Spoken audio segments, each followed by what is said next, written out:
그의 따스하고 부드러운 손길이 자신의 맨몸을 쓰다듬자 정연은 온몸에 전율을 느꼈습니다. 정연의 귀볼 앞에서 그가 조그맣게 속삭였습니다. 정연 씨 사랑합니다. 내 모든 것을 바쳐 사랑합니다. 귀를 간지럽히는 그의 말소리는 정연을 더욱 흥분케 하였습니다. 그의 부드러운 입술과 혀로 자신의 설명하지 못할 곳에 다다르자 정연은 마치 가득 찬 뚝이 터지는 듯 하였습니다. 그렇게 몇 번의 뚝이 터지고서야 서로는 끌어안은 채 침대에 편안히 쉬고 있었습니다. 비명에 가까운 정연의 외침은 아직 침실을 빠져나가지 못하고 있는 듯하였습니다. 엄마, 도와줘요. 나 정말 잘못했어. 하지만 이렇게까지 될 줄은 몰랐어. 내가 한 짓의 대가야. 지금 와서 후회한다고 달라질 것 같아? 어머님, 저희 정말 반성하고 있어요. 하지만 지금 너무 힘들어요. 저희 집까지 차압당하게 생겼어요. 어떻게든 도와주실 수 없나요? 내가 회사 돈으로 산 명품들, 고급 레스토랑, 해외여행, 그땐 즐겁지 않았어? 이제 와서 나한테 매달려? 엄마, 우리 정말 갈 곳이 없어. 마지막으로 한 번만 기회를 줘. 나가. 그리고 다시는 내 앞에 나타나지 마. 넌 내 아들이지만 공과 사는 분명해야 해. 안녕하세요. 사연 나팔수를 다시 찾아주셔서 너무 감사드립니다. 오늘의 사연은 경남 김해시에 계신 60세의 한정연 여성분의 사연을 전해드리겠습니다. 한정연 씨는 서울 중산층의 가정에서 태어나 고등학교와 대학교를 서울에서 졸업을 하고 남편의 사업처인 경남 김해에 살게 되었다고 합니다. 오늘의 사연을 전하기 전에 구독과 좋아요, 알람 부탁드리겠습니다. 그럼 사연 시작하겠습니다. 정연은 창밖을 바라보며 커피잔을 조심스레 감쌌습니다.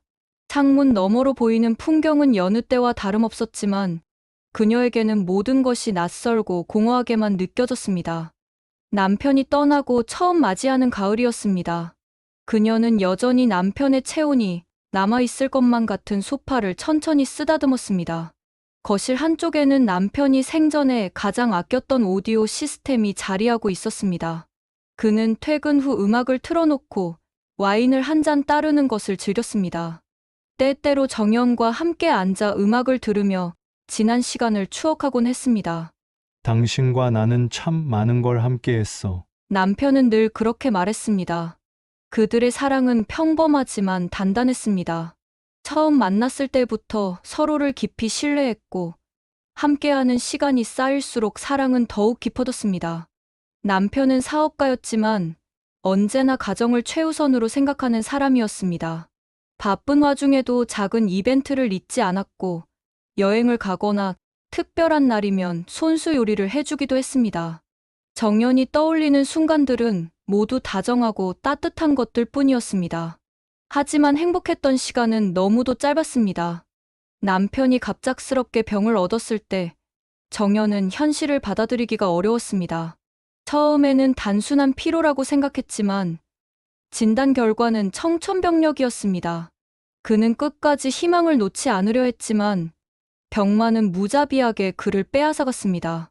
여보, 너무 슬퍼하지 마. 난 당신과 함께한 시간들이 참 행복했어. 남편이 마지막으로 남긴 말이었습니다. 그 말이 정연의 가슴을 더욱 저미게 했습니다. 그가 떠난 후 그녀는 깊은 공허 속에서 하루하루를 버텨냈습니다. 집 안 곳곳에 남아있는 남편의 흔적들이 오히려 더 큰 슬픔으로 다가왔습니다. 향이 남아있는 옷, 다 마시지 못한 와인 한 병, 침대맡에 놓여있는 안경. 모든 것이 그를 기억하게 했고 동시에 그가 없다는 현실을 더욱 실감하게 만들었습니다. 그러나 슬퍼할 겨를도 없었습니다. 남편이 운영하던 회사가 그녀를 기다리고 있었습니다. 그들은 함께 회사를 키워왔고 남편은 늘 이 회사는 당신과 나의 공동의 꿈이야. 라고 말하곤 했습니다. 하지만 정연은 경영에는 거의 참여하지 않았고 실질적인 운영은 남편이 맡아왔습니다. 그런데 이제 남편이 떠나고 난 뒤 그녀 홀로 남게 되었습니다. 이제부터는 그녀가 회사를 책임져야 했습니다. 남편이 없는 자리에서 회사를 이끌어야 한다는 현실이 무겁게 다가왔습니다. 정연은 문득 남편과 마지막으로 함께했던 날을 떠올렸습니다. 만약 내가 없더라도 당신이 회사와 가정을 지켜줬으면 해. 그때는 그저 위로의 말인 줄 알았습니다. 그러나 이제 보니 그것은 그가 마지막으로 남긴 부탁이었습니다. 눈가가 뜨거워졌습니다. 그녀는 천천히 자리에서 일어나 남편의 사진이 놓여 있는 서랍을 열었습니다. 사진 속 그는 늘 그렇듯 다정한 미소를 짓고 있었습니다. 여보, 저는 잘할 수 있을까요? 사진 속 남편은 대답하지 않았습니다. 하지만 그 미소가 마치 할 수 있을 거야. 라고 말해주는 것만 같았습니다. 정연은 깊이 숨을 들이마셨습니다. 더 이상 슬픔에 잠겨 있을 시간이 없었습니다. 남편과의 약속을 지키기 위해, 그리고 그가 남긴 유산을 올바르게 지켜내기 위해 이제 그녀가 직접 나설 차례였습니다. 정연은 남편의 책상 앞에 앉아 조용히 눈을 감았습니다. 여기 앉아 있는 것만으로도 남편의 체온이 느껴질 것 같았습니다. 남편이 생전에 가장 아꼈던 공간. 책상 위에는 늘 정리된 서류 뭉치와 단정한 필기구들이 놓여 있었고, 왼쪽 서랍에는 언제나 간식과 커피 믹스가 자리하고 있었습니다. 그는 바쁜 와중에도 늘 커피 한 잔을 타서 정연과 함께 마시곤 했습니다. 이 회사는 당신과 나의 꿈이야. 그의 목소리가 들리는 듯 했습니다. 그런데 이제 그녀는 홀로 이곳에 있었습니다. 남편이 떠난 자리, 그리고 남편이 남긴 회사. 정연은 며칠 동안 고민을 거듭했습니다. 자신이 직접 경영을 맡아야 하는가, 아니면 믿을 사람에게 맡겨야 하는가. 그녀는 평생 남편을 도와왔지만 어디까지나 보조자의 역할이었습니다. 회사 운영의 무게를 홀로 감당할 자신이 없었습니다. 그녀는 결국 남편이 가장 믿었던 사람, 아들 도훈에게 경영을 맡기기로 결심했습니다. 그날 저녁, 정연은 도훈을 집으로 불렀습니다. 엄마, 무슨 일이세요? 도훈아, 정연은 깊은 숨을 내쉬고 조심스럽게 입을 열었습니다. 너도 알다시피 내 아버지는 이 회사를 평생 지켜왔어. 도훈은 묵묵히 어머니의 말을 들었습니다. 나는 내 아버지처럼 회사를 경영할 자신이 없어. 하지만 내가 있다면 이 회사를 계속 지켜갈 수 있을 거라고 생각해. 도훈의 눈동자가 살짝 흔들렸습니다. 엄마, 전 아직 많이 부족해요. 아버지처럼 할 수 있을지 모르겠어요. 당연히 처음부터 완벽할 수는 없지. 정연은 아들의 손을 다정하게 감싸며 말했습니다. 하지만 내가 잘할 거라고 믿어. 그리고 내 곁에는 지수도 있잖니. 도훈의 아내, 지수는 대학에서 경영학을 전공했고, 결혼 후부터 회사의 재무 관련 업무를 맡아왔다. 성실하고 야무진 성격이었기에 정연은 그녀가 남편을 잘 보좌할 것이라 믿고 있었습니다. 내가 대표가 되고 지수가 내 곁에서 도와준다면 아버지가 꿈꿨던 회사를 계속 이어나갈 수 있을 거야. 도훈은 깊은 고민에 빠진 듯 보였습니다. 그의 표정을 보며 정연은 순간적으로 이 결정이 정말 옳은 선택일까 하는 불안한 감정을 느꼈습니다. 그러나 이미 결정을 내린 이상 그녀는 흔들려서는 안 되었습니다. 도훈은 천천히 고개를 들고 결연한 목소리로 말했습니다. 알겠습니다. 엄마, 아버지가 남긴 회사를 잘 지켜낼게요. 그 순간 정연은 안도하면서도 설명할 수 없는 공허함이 가슴 한쪽을 스쳐가는 것을 느꼈습니다. 도훈과 지수는 회사 운영을 맡은 후 열정적으로 일에 몰두했습니다. 정연은 두 사람이 새로운 프로젝트를 진행하고 직원들과 소통하는 모습을 보며 조금씩 안심하기 시작했습니다. 그녀는 한 발짝 물러서서 두 사람을 믿기로 했습니다. 하지만 어딘가 모르게 마음 한구석이 불안했습니다. 남편이 있을 때와는 다른 공기가 감돌고 있다는 느낌. 그녀는 이유 없이 이 불안이 계속 맴돌았지만 스스로를 다독이며 생각했습니다. 괜한 걱정이겠지. 도훈이라면 잘할 거야. 그러나 그녀가 모르는 사이 그 불안감이 현실이 될 날이 서서히 다가오고 있었습니다. 남편이 세상을 떠난 지 2년. 시간이 흐르면 괜찮아질 줄 알았지만 정연의 일상은 여전히 공허했습니다. 처음 몇 개월 동안은 바빴습니다. 남편이 남긴 회사를 정리하고 아들에게 경영을 맡기기까지 많은 일이 있었습니다. 하지만 시간이 지나면서 정연의 삶은 점점 단조로워졌습니다. 아침에 일어나면 커피를 마시고 텅 빈 집 안을 한 바퀴 돌며 시간을 보내다가 TV를 보거나 책을 읽는 것이 전부였습니다. 처음에는 이렇게 조용한 시간이 좋다고 생각했습니다. 하지만 점차 삶에서 나라는 존재가 사라지는 것만 같았습니다. 친구들은 하나둘 손을 놓았고 아들은 회사 일로 바빠 자주 연락하지 못했습니다. 며느리 지수는 겉으로는 다정한 듯 보였지만 그녀의 말투에는 점점 거리감이 느껴졌습니다. 어머니, 가끔 친구들도 만나고 그러세요. 엄마, 혼자서만 집에 계시지 마시고요. 아들은 걱정하는 듯 했지만 정연은 오히려 어디에도 속하지 못하는 기분이 들었습니다. 남편이 떠나기 전까지는 적어도 아내라는 역할이 있었고 아들에게 회사를 맡기기 전까지는 경영자의 자리가 있었습니다. 하지만 이제 그녀는 어떤 역할도 없는 존재가 되어가고 있었습니다. 그날 오후 정연은 오래된 친구인 수진과 오랜만에 만나 점심을 함께 했습니다. 수진은 10년 전 남편과 이혼한 뒤 몇 년 전 새로운 인연을 만나 재혼한 친구였습니다.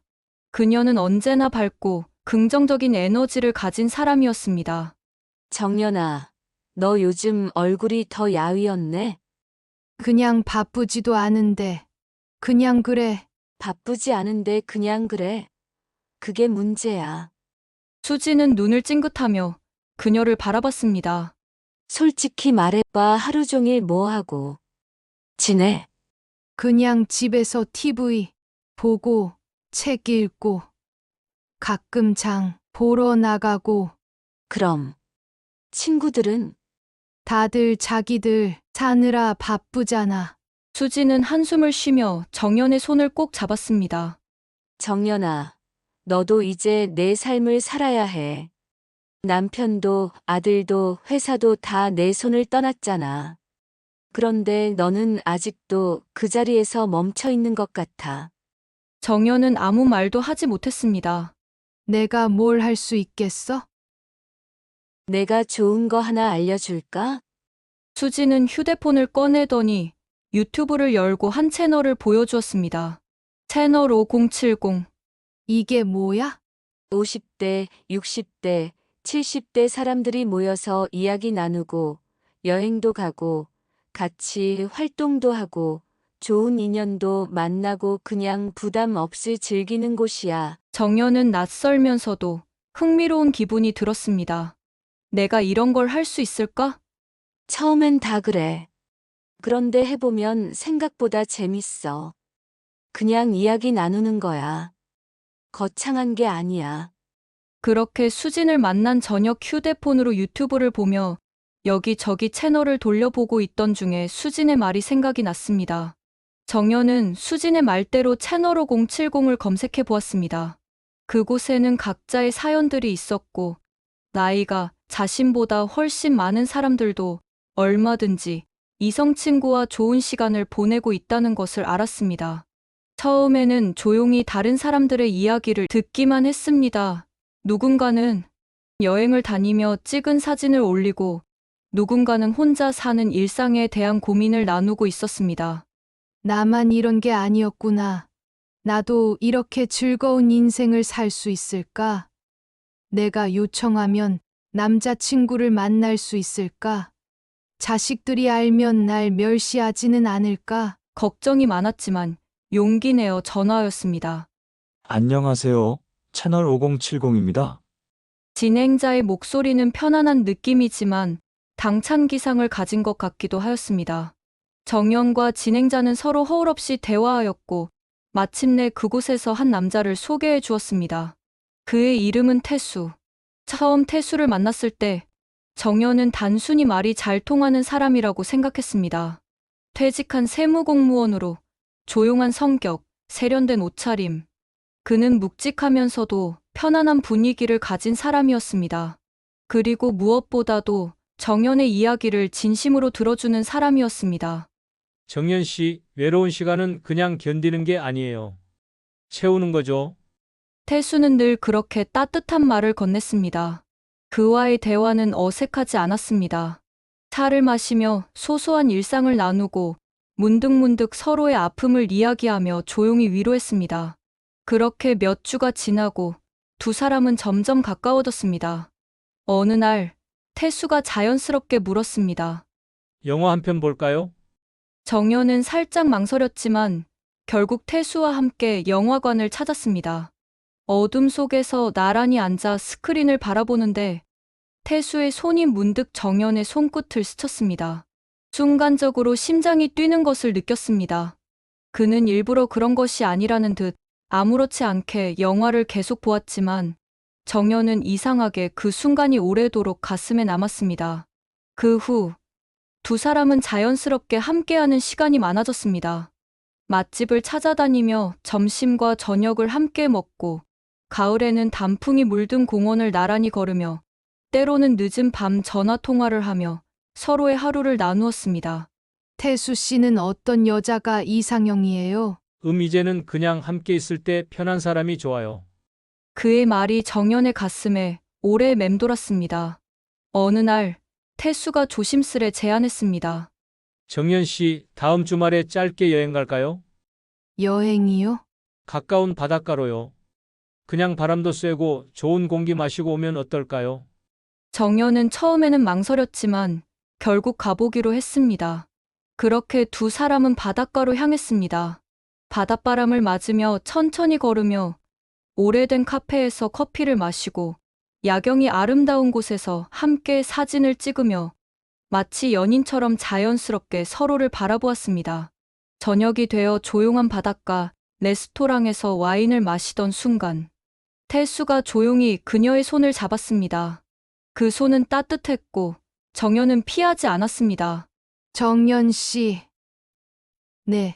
그는 아주 천천히 정연의 얼굴을 바라보았습니다. 그리고 조심스럽게 그녀의 입술에 입을 맞추었습니다. 순간 세상이 조용해진 것 같았습니다. 정연은 심장이 뛰었고 무언가가 가슴속 깊은 곳에서 차오르는 느낌이 들었습니다. 그날 밤 그녀는 그가 자신에게 점점 더 소중한 존재가 되어 가고 있음을 깨달았습니다. 여행을 다녀온 후 두 사람은 더욱 가까워졌습니다. 태수는 정연을 집까지 바래다 주는 일이 많아졌고 정연은 문득문득 그를 떠올리는 시간이 많아졌습니다. 그리고 어느 날 정연의 집 앞에서 둘은 한동안 서로를 바라보았습니다. 정연은 문득 혼자 사는 집이 너무 넓게만 느껴지는 순간이 있음을 깨달았습니다. 그가 천천히 다가왔습니다. 오늘 들어가서 차 한잔 할까요? 그의 목소리가 낮게 울렸습니다. 정연은 망설였지만 조용히 문을 열어 그를 집 안으로 들였습니다. 거실에 앉아 함께 와인을 마시며 불이 꺼진 채로 서로를 바라보며 그리고 아주 조심스럽게 다시 입맞춤을 나누었습니다. 그날 밤 처음으로 그와 함께 했습니다. 그의 따스하고 부드러운 손길이 자신의 맨몸을 쓰다듬자 정연은 온몸에 전율을 느꼈습니다. 정연의 귀볼 앞에서 그가 조그맣게 속삭였습니다. 정연 씨 사랑합니다. 내 모든 것을 바쳐 사랑합니다. 정연은 귀를 간지럽히는 그의 말소리는 정연을 더욱 흥분케 하였습니다. 그의 부드러운 입술과 혀로 자신의 설명하지 못할 곳에 다다르자 정연은 마치 가득 찬 뚝이 터지는 듯 하였습니다. 그렇게 몇 번의 뚝이 터지고서야 서로는 끌어안은 채 침대에 편안히 쉬고 있었습니다. 정연과 그는 온몸이 땀으로 적셔 있었지만 아랑곳하지 않았습니다. 비명에 가까운 정연의 외침은 아직 침실을 빠져나기지 못하고 있는 듯하였습니다. 그들은 마치 이 세상이 곧 사라지고 없어 질 것 같은 세상의 끝만 남은 것처럼 그렇게 사랑을 나누었습니다. 그는 다정했고 조심스러웠으며 그녀를 소중히 여겼습니다. 그날 이후 정연은 그를 사랑하고 있음을 확신했습니다. 정연은 자신에게도 놀라웠습니다. 이 나이에도 이런 사랑을 할 수 있다니, 이런 애틋한 감정이 자신에게 있을 줄은 미처 몰랐던 것입니다. 하지만 이젠 태수가 없는 세상은 생각하기조차 무서울 정도였습니다. 그렇게 사랑을 키워가던 어느 날, 태수가 문득 회사 이야기를 꺼냈습니다. 정연 씨, 아드님이 회사는 잘 운영하고 있나요? 정연은 무심코 대답했습니다. 네. 뭐 큰 문제는 없는 것 같아요. 하지만 문득 가슴 한쪽이 이상하게 불안했습니다. 혹시라도 이상한 점이 있으면 미리 확인해 보는 게 좋을 거예요. 회사라는 건 언제든 변할 수 있으니까요. 그의 조언이 이상하게 깊이 박혔습니다. 그녀는 갑자기 회사 운영이 정말 잘 되고 있는지 다시 한번 확인해야겠다는 생각이 들었습니다. 오랜만에 계좌 내역을 확인하던 날, 정연은 이상한 점을 발견했다. 뭐야? 그녀는 한동안 멍하니 숫자를 바라보았다. 남편이 생전에 늘 배당금으로 책정했던 액수가 절반 가까이 줄어 있었다. 왜 이렇게 줄어든 거지? 회사 이익이 줄어들었나? 그녀는 곧바로 도훈에게 전화를 걸었다. 도훈아, 엄마야. 회사 이익이 줄었다고 했지? 그런데 내가 확인해 보니 배당금이 거의 절반으로 줄었어. 도대체 무슨 일이야? 아들의 목소리는 머뭇거렸다. 엄마, 그게 요즘 회사 사정이 조금 안 좋아서 정확히 뭐가 안 좋은 건데? 시장 상황도 그렇고 투자 비용도 좀 늘었고 정연은 그 말이 너무 어설프다고 느꼈다. 정확한 수치를 봐야겠어. 내가 직접 회사에 가볼게. 그러나 도훈은 당황하며 말했다. 엄마, 그럴 필요까지는 없어. 내가 알아서 할게. 그 순간 정연은 확신했다. 뭔가 이상하다. 그날 저녁 정연은 태수를 만나 자신의 고민을 털어놓았다. 태수 씨, 뭔가 이상해요. 회사에서 나한테 돌아와야 할 배당금이 반토막이 났어요. 그런데 도훈이는 그냥 회사 사정 때문이라고만 하고. 태수는 그녀의 이야기를 조용히 들은 뒤 말했다. 회사 이익이 줄어든 게 아니라면 내부적으로 누군가 돈을 빼돌리고 있을 가능성이 커요. 정연은 깜짝 놀라 그를 바라봤다. 그럴 리가. 설마 도훈이가 그럴 거라고는 생각 안 해요. 네, 하지만 회사 내부에서 누군가가 그 돈을 빼돌릴 수도 있어요. 태수는 잠시 생각하더니 조용히 말했다. 내가 아는 신뢰할 만한 세무조사팀이 있어요. 이 문제 철저하게 파헤쳐 볼래요? 정연은 순간 망설였지만 곧 결심했다. 좋아요. 한번 조사해봐요. 아무리 가족이라도 이건 확실히 해야 해요. 며칠 후 세무조사팀이 회사의 모든 재무 자료를 분석한 보고서를 가져왔다. 정연은 손을 떨며 보고서를 읽었다. 이게 다 뭐야? 문제는 예상보다 훨씬 심각했다. 며느리 지수가 친정 식구뿐만 아니라 조카들까지 불필요한 직원으로 등록해 월급을 지급하고 가짜 업체를 만들어 회사에서 허위 납품 거래를 하면서 자금을 빼돌린 것이 확인되었고, 법인카드를 이용해 사치스러운 생활명품, 고급 식당, 해외여행까지 심지어 친정 식구들에게도 법인 돈을 빌려주는 형식으로 수천만 원씩 지원. 정연은 손을 꼭 쥐었다.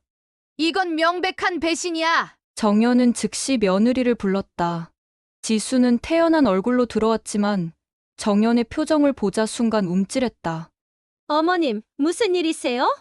정연은 단호하게 보고서를 그녀 앞에 던졌다. 내가 한 짓이야. 내 친정 식구, 조카들까지 회사에서 월급을 받고 있었어. 그리고 이 가짜 거래 내역, 내가 만든 회사랑 거래하는 척하면서 회사 돈을 빼돌렸더라. 지수의 얼굴이 하얗게 질렸다. 어머님, 그게 아니라. 이게 아니라니? 법인카드 내역도 봤어. 내 명품 쇼핑, 해외여행, 고급 레스토랑 이용까지 회사 돈으로 했더라. 정연은 한치의 망설임도 없이 말했다. 너 지금 당장 회사에서 나가. 지수는 그제야 태도를 바꿔 울먹이며 변명했다. 어머님, 죄송해요. 저도 처음엔 그럴 생각이 아니었는데 한번 쓰다 보니 멈출 수가 없었어요. 한 번만 용서해 주세요. 정연은 냉정하게 고개를 저었다. 나는 내가 가져간 돈을 전부 반환하기 전까지는 용서 못해. 그리고 내 친정 식구들 다 해고할 거야. 도훈은 그제야 충격을 받은 듯 말했다. 엄마, 나도 이런 줄 몰랐어. 난 그냥 지수가 회사를 잘 운영한다고 생각했는데. 정연은 아들을 바라보며 말했다. 내가 회사의 대표라면 이런 일은 내가 먼저 알아챘어야 해. 하지만 넌 방관했고 결국 내가 믿었던 사람이 회사를 망가뜨렸어. 도우는 눈을 감고 고개를 숙였다. 엄마, 미안해. 정연은 회사 정상화를 마친 후 도훈을 불렀다. 아들은 눈에 띄게 초췌해져 있었다. 그도 이 사태의 심각성을 깨닫고 있었다. 엄마, 나 이제 어떻게 해야 할까? 정연은 단호한 목소리로 말했다. 너 이제 이 회사에선 아무런 역할도 없어. 도훈의 눈이 흔들렸다. 엄마, 난 이제라도 다시 제대로 해보려고. 아니, 내가 이 회사를 다시 맡을 일은 없어. 여기서 넌 끝이야. 정연은 서류를 내밀었다. 이게 뭐야? 너는 이제 이 회사를 나가야 해. 그리고 다른 회사의 맨 밑바닥부터 들어가서 처음부터 배우도록 해. 도훈은 충격을 받은 듯 얼굴이 굳었다. 엄마, 정말 이러는 거야? 그래. 나는 내가 내 회사를 다시 운영할 생각조차 못하도록 할 거야. 넌 다른 회사에서 진짜 사회생활이 뭔지 배워야 해. 그녀는 한치의 망설임도 없었다. 도훈아, 진짜 어른이 되려면 내가 직접 밑바닥부터 올라와야 해. 나는 너를 위해서가 아니라 너를 위해서 이 결정을 내린 거야. 도훈은 처음에는 반발했지만 결국 어머니의 결정을 받아들일 수밖에 없었다. 며느리 지수와 도훈이 회사에서 빼돌린 돈은 상당한 액수였다. 정연은 태수에게 말했다. 태수 씨, 이 문제 당신이 맡아줄 수 있어요? 태수는 고개를 끄덕였다. 정확한 법적 절차를 밟아서 한 푼도 빠짐없이 회수할 겁니다. 그는 즉시 변호사 팀과 함께 소송을 준비했다. 서울지방법원 307호 법정. 정연은 원고석에 앉아 있었다. 그녀의 변호인은 태수가 선임한 최고의 법률 전문가였다. 피고석에는 지수와 도훈이 앉아 있었다. 지수는 한껏 단정한 차림으로 변호사와 작은 소리로 대화를 나누고 있었다. 사건 번호 2024-12345 회사 자금 횡령 및 배임 사건을 심리하겠습니다. 원고 측 준비되었습니까? 네, 준비되었습니다. 피고 측 준비되었습니까? 네, 준비되었습니다. 판사는 차분한 목소리로 이어갔다. 그럼 원고 측 주장을 들어보겠습니다. 정연의 변호사가 자리에서 일어났다. 존경하는 재판장님, 이 사건은 단순한 실수가 아닙니다. 피고인 지수와 피고인 도우는 조직적인 방법으로 회사의 자금을 횡령하고 허위 계정을 이용해 자금을 유출한 혐의를 받고 있습니다. 원고 측은 피고가 회사 법인카드를 개인적인 사치와 친정 지원 목적으로 사용했음을 증명할 명확한 증거를 가지고 있습니다. 변호사는 서류를 들어보였다. 여기에 있는 것은 지난 2년간 회사 계좌에서 지출된 내역서입니다. 여기에는 명품 쇼핑, 해외여행, 친정 가족들에게 흘러간 거액의 자금 흐름이 포함되어 있습니다. 변호사가 법정 모니터에 자료를 띄웠다. 법정이 순간 술렁였다. 피고 측 이에 대해 할 말이 있습니까? 존경하는 재판장님, 피고는 경영 미숙으로 인해 회사의 자금을 일시적으로 잘못 사용한 것입니다. 이는 의도적인 횡령이 아닌 단순한 회계상의 실수였습니다.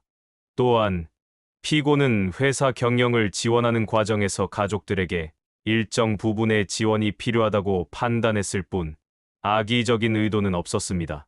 피고, 직접 발언하시겠습니까? 네, 재판장님. 지수는 마치 눈물을 흘릴 것 같은 얼굴로 말을 이어갔다. 저는 정말 회사의 발전을 위해 최선을 다했어요. 하지만 경영이 서툴렀고 잘못된 판단을 했을 뿐이에요. 저는 일부러 회사를 망치려는 의도가 없었습니다. 그저 가족을 조금 도우려는 마음뿐이었어요. 이렇게 서로의 공방으로 첫 번째 공판이 끝이 났다. 며칠 후 다시 두 번째 공판이 열렸다. 피고는 착각이었다고 말하지만 이는 단순한 실수가 아닙니다. 원고 측은 회사 계좌를 분석한 결과 허위로 등록된 거래처를 통해 지속적으로 자금을 빼돌린 정황을 확인했습니다. 모니터에 새로운 증거가 띄워졌다. 여기 보시면 피고 지수는 자신이 설립한 가짜 회사 가칭 J&T 무역을 통해 자금을 유출했습니다. 이 회사는 실질적인 운영을 하지 않고 있으며 단순히 법인 계좌를 만들어 돈을 빼돌리는 역할만 했습니다. 법정이 다시 한번 술렁였다. 피고 측 이 혐의에 대해 변론할 기회 드리겠습니다. 그건 그냥 일시적으로 자금을 운용하려던 거였어요. 저는 원래 다시 돌려놓으려고 했어요. 거짓말하지 마. 돌려놓을 생각이었으면 왜 2년 동안 아무 조치도 하지 않았지? 지수는 입을 다물었다. 재판장님, 피고는 현재도 명품, 구매 및 해외여행을 계속 다니고 있으며 자금 반환에 대한 노력도 전혀 하지 않았습니다. 이 모든 것이 계획적인 횡령임을 입증하는 것입니다. 피고 측 추가로 할 말이 있습니까? 법원의 판단을 말씀드리겠습니다. 피고 지수는 고의적인 횡령 및 배임 혐의가 명백하며 피고 도은 역시 이 문제를 방관한 책임이 존재합니다. 이에 따라 피고는 회사가 손실한 모든 금액을 반환할 것을 명령하며 법적 처벌이 따를 것임을 판결합니다. 또한 피고 도은은 회사 경영에서 완전히 손을 떼야 하며 원고 측과 어떠한 방식으로도 경영에 개입할 수 없습니다. 재판장님, 한 번만 기회를 주세요. 난 내가 빼돌린 돈을 끝까지 다 받아낼 거야. 그리고 다시는 우리 회사와 관련될 생각하지 마. 엄마, 나도 너는 내 스스로 다시 일어나야 해. 내 힘으로 내 길을 찾아야 해. 법정에서 나오는 순간 정연은 태수를 바라보며 조용히 말했다. 이제 끝났어요. 이제는 당신이 행복할 차례예요. 소송이 진행되는 동안 정연은 극심한 스트레스에 시달렸다. 태수 씨, 난 정말 힘들어요. 태수는 조용히 그녀를 안아주었다. 나한테 기대요. 당신은 혼자가 아니야. 그녀는 태수에게 안겨 처음으로 눈물을 흘렸다. 당신이 없었으면 나는 무너졌을지도 몰라요. 태수는 조용히 그녀의 머리를 쓰다듬으며 말했다. 나는 정현 씨가 강한 사람이라는 걸 알고 있어요.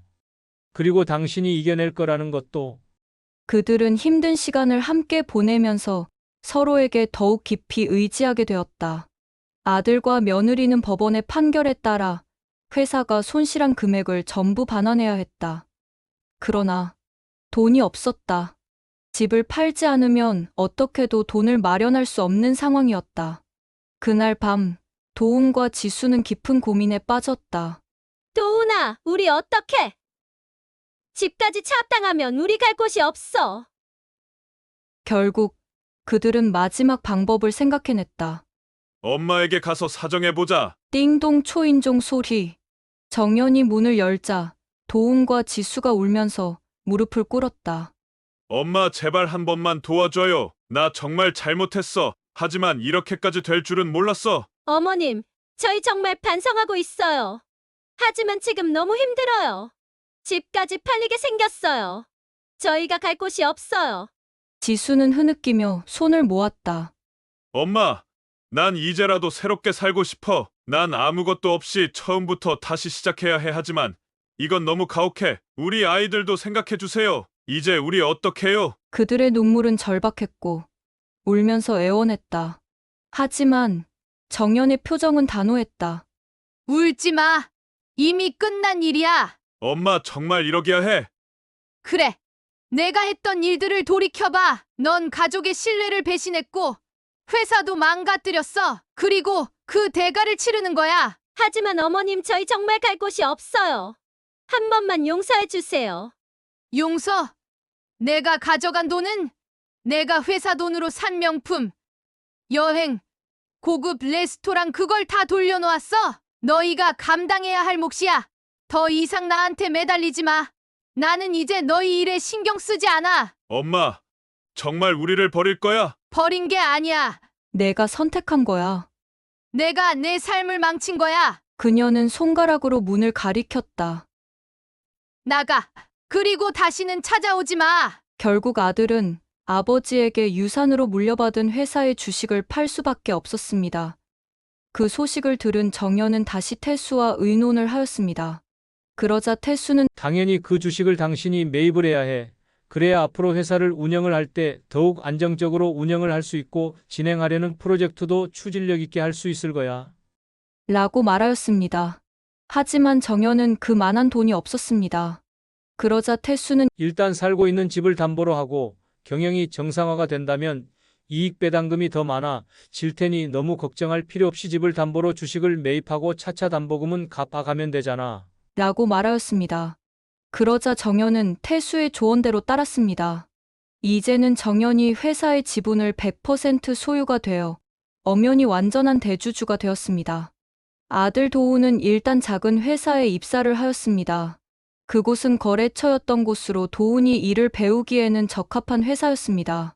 비록 월급은 많이 적었지만 착실히 기본부터 배워나가기로 한 것이었습니다. 도훈은 처음으로 깨달았습니다. 엄마가 경고했던 말들이 전부 맞았다는 것을. 며칠 후 정연은 태수와 함께 공항으로 향했다. 정연은 창가에 앉아 저 멀리 사라지는 도시를 바라보았다. 이제 정말 자유예요. 정연 씨, 이제 뭐 하고 싶어요? 정연은 조용히 미소 지으며 말했다. 이제는 정말 내 인생을 살려고요. 좋아요. 이제 함께 떠나요. 비행기가 활주로를 달렸다. 정연은 창밖을 보며 생각했다. 이제 나는 내 삶의 주인이다. 비행기가 이륙했고 그녀는 미소를 지으며 태수의 손을 꼭 잡았다. 모든 것이 마무리된 순간 정연은 말했다. 이제 나 자신을 위한 시간을 가지려고 해요. 태수는 부드럽게 미소 지으며 말했다. 나랑 같이 떠날래요? 정연은 그를 바라보며 처음으로 환하게 웃었다. 네. 비행기가 활주로를 달렸다. 태수는 정연의 손을 꼭 잡았다. 이제부터 우리가 갈 곳은 어디든 정연 씨가 선택해요. 그녀는 창밖을 바라보며 말했다. 난 이제 내 인생을 선택할 거예요. 태수는 그녀의 눈을 바라보며 조용히 말했다. 난 당신이 어떤 선택을 하든 언제나 곁에 있을 거예요. 그녀는 그 말이 이상하게도 남편이 남겼던 마지막 말과 비슷하다고 느꼈다. 여보, 너무 슬퍼하지 마. 난 당신과 함께한 시간들이 참 행복했어. 그녀는 처음으로 남편을 떠올리면서도 눈물을 흘리지 않았다. 이제는 자신이 살아야 할 시간이었다. 비행기가 이륙했다. 그녀는 태수의 손을 꼭 잡고 처음으로 진짜 나 자신을 위한 삶을 향해 나아갔다. 오늘의 사연 어떠셨나요? 정연 씨의 행복이 끝까지 하시라는 의미에서 응원의 댓글 한마디 남겨주세요. 사연이 마음에 드셨다면 구독과 좋아요, 알림 설정 꼭 부탁드릴게요. 다음 사연은 더욱 더 재미있는 사연으로 찾아오겠습니다. 감사합니다.